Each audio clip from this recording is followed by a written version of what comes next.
Hey guys, latest installment of the day trips from Kyiv. The day trip that they don't want you to know about. Chernobyl.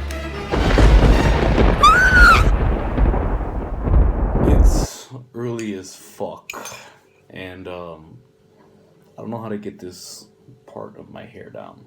I'm drinking some coffee and I'm getting ready for today's adventure. I'm gonna be going to Chernobyl,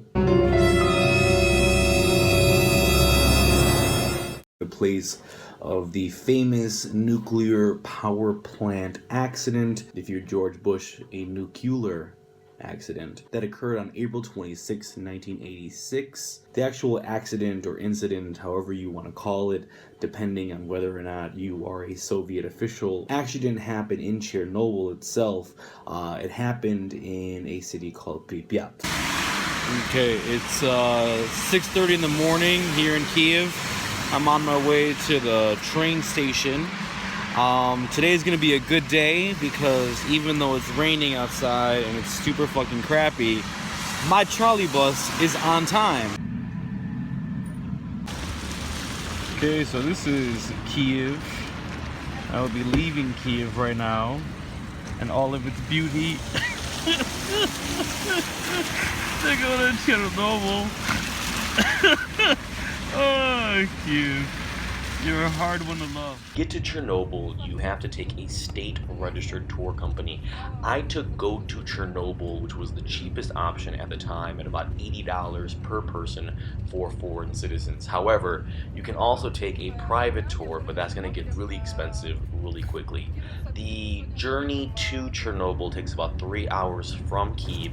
There are multiple checkpoints, so make sure that you make your reservations ahead of time because the tour company will need your passport number, your passport information so they can register you, because at the checkpoints they're going to make sure that you are pre-registered. If you are not pre-registered and do not have your necessary documentation, you will not be allowed to pass through.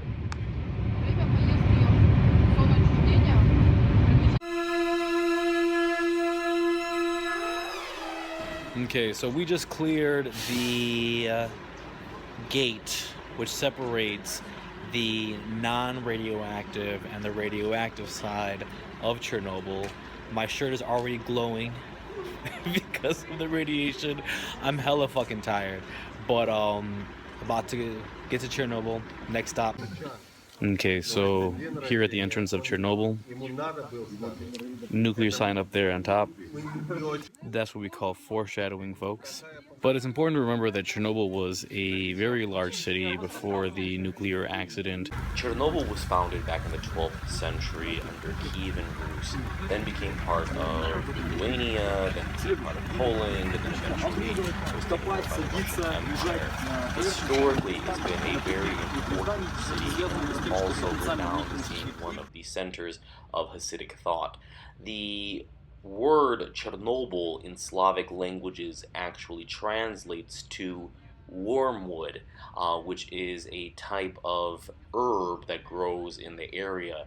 If you are an avid drinker of Chicago liqueurs, you might know wormwood from Chicago's most famous liquor, Malort, which is flavored with Chernobyl/wormwood.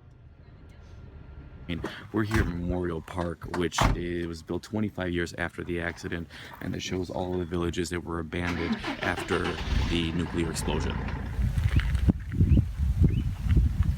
This is another monument that was built after the accident, commemorating the firefighters who lost their lives. Also exhibited in Chernobyl are the robots that were used for the cleanup effort.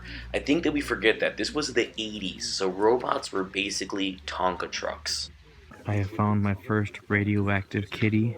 The radioactive cat seems to be eating some kind of baby arm.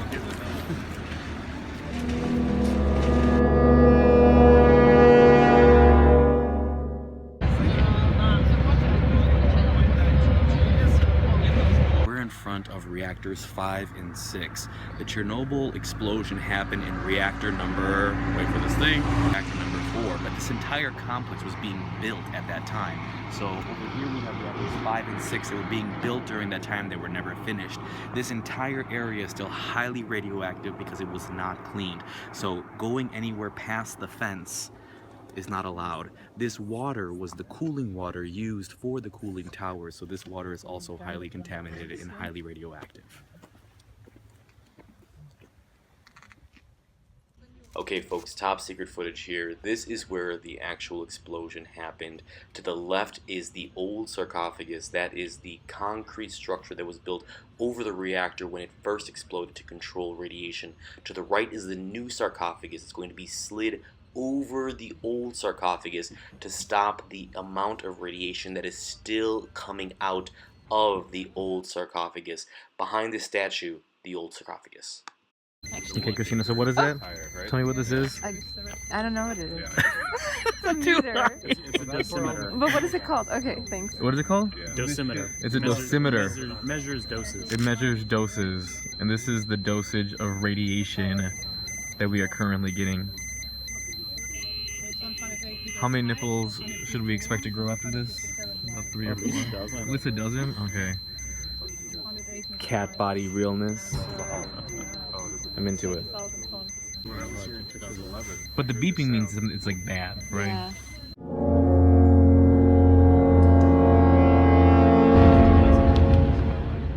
This is the main road going into the city of Pripyat. As I said before, the city of Pripyat was a new city.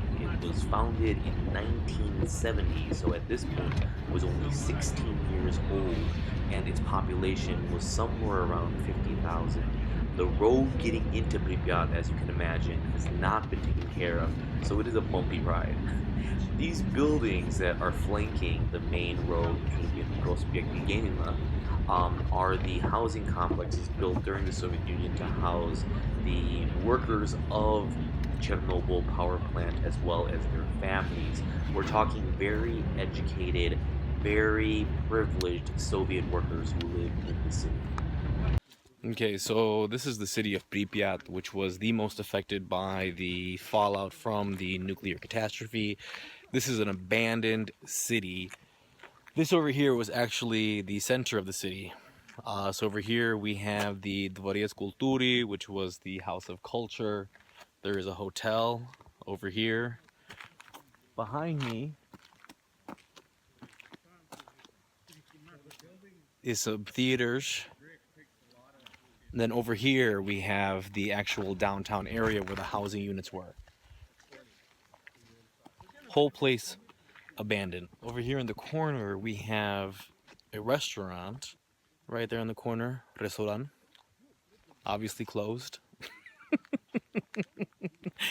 And over there on top of that building we have the state emblem of the Soviet Union.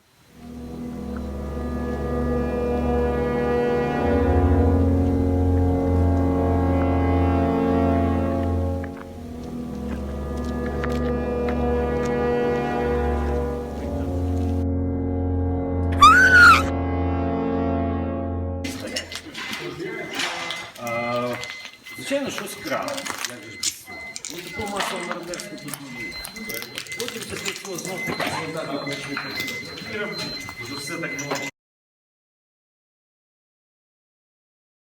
So we are inside the old Palace of Culture, looking out onto the square of Pripyat. Originally, where we have these open spaces, these were windows, which is why we see so much broken glass on the ground. But back during the Soviet Union, this place would have been used as a cultural center for the city, which is why we still see some old Soviet murals on the walls, and now it's just abandoned. Okay, so we are in the amusement park of Pripyat. It's important to note that Pripyat was built as a new city to house all the workers of the new nuclear factory. So all of this had just been built prior to the nuclear explosion. In fact, how do you say that in English? Ferris wheel. In fact, the Ferris wheel hadn't even been opened yet. So all of this was planned for the families that were going to be moving into the city. The entire place was abandoned right after the explosion. The destruction you see isn't caused because of the explosion itself. This is just because of time, weather, and rain. This is the basketball court for the Gymnasium in Pripyat. For the 1980s in the Soviet Union, this was the equivalent of building an equinox in the middle of Ukraine. We're talking Olympic-sized pools, state-of-the-art equipment. The Soviet Union spared no expense in the construction and planning of Pripyat and its recreational facilities. Why? Because the best and brightest were going to be living here. The workers at the helm of the power plant that would power Ukraine were going to be here.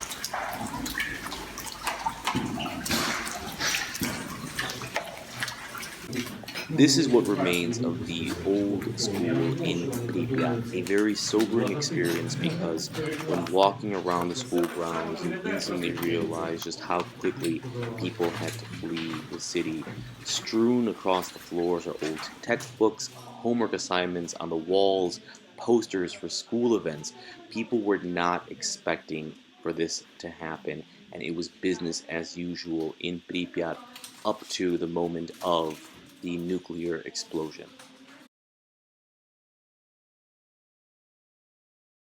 Okay, we're in front of the Russian Woodpecker, also known as DUGA. This was the anti-ballistic missile detection system during the Soviet Union. The entire area was prohibited to any visitors, and the only reason why we're able to visit now is because the Soviet Union is no longer. But the Russian Woodpecker got its name because of the sound that this entire structure made. So every radio producer, every person that worked in any area of communications knew this, because when you would go onto a certain channel it would make a sound like tuk, tuk, tuk, tuk, tuk, tuk, tuk, tuk, tuk, tuk, tuk, tuk, which is where it gets its infamous name of the Russian Woodpecker.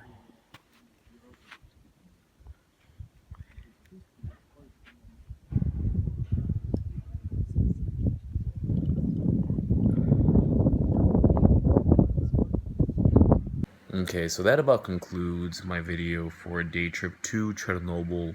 The following footage, I wasn't sure if I wanted to share it or not. What I was trying to record was this room that you have to walk through to be able to leave Chernobyl. They're basically a bunch of blue metal cages that you have to walk into. It scans you to figure out whether or not you have too much radiation. If you have too much radiation, they will not let you leave the zone. I did not doctor this footage. I have no idea how it turned out this way. I'm guessing that maybe the machines have some type of something that makes recording there more difficult, but I really wanted you to see the room, so the footage, enjoy, and at the end of the video, a quick little tip for anyone trying to figure out how to grow a beard.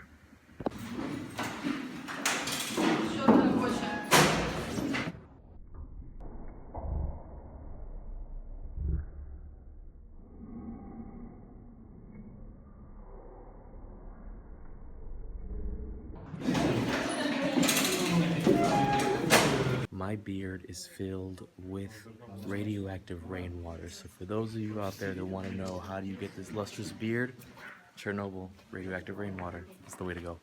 Stalin, say like and subscribe.